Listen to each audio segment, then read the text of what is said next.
Welcome back to SA Tonight. Now, after 13 years, motorists in Gauteng will no longer have to worry about e-tolls. The government has finally gazetted the scrapping of the unpopular tolling system just days before the end of March deadline. Now, Gauteng Premier Panyaza Lesufi has at least twice promised the end of the system, and it seems he's finally been vindicated. He joins me now to take us through, of course, this particular announcement of the scrapping of tolls. Premier, thank you for your time. Good evening.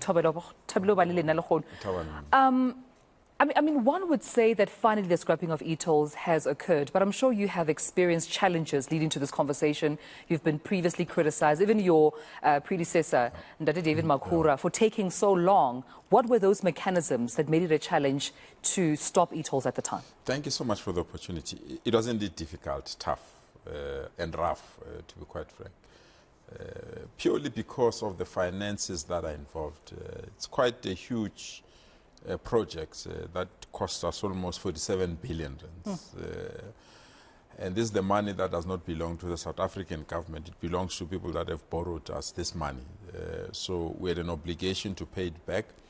We also had an obligation to expand our road. So we needed to strike a balance.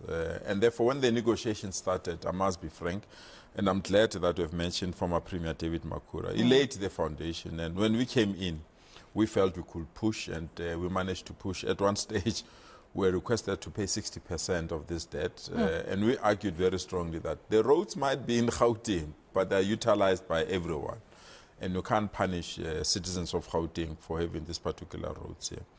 But reality is that we are also benefiting out of this particular road. So we then agreed that 30% is a reasonable amount that we can take. And after we've agreed, we had to go back to Treasury. And Treasury said, yes, we agree on 30%, but where's the money? Before you switched off, show us the money. And we had to go through various processes, and where we are, we've managed to convince both Treasury and the Department of Transport that indeed we'll raise that money and we can be in a position to switch off the countries.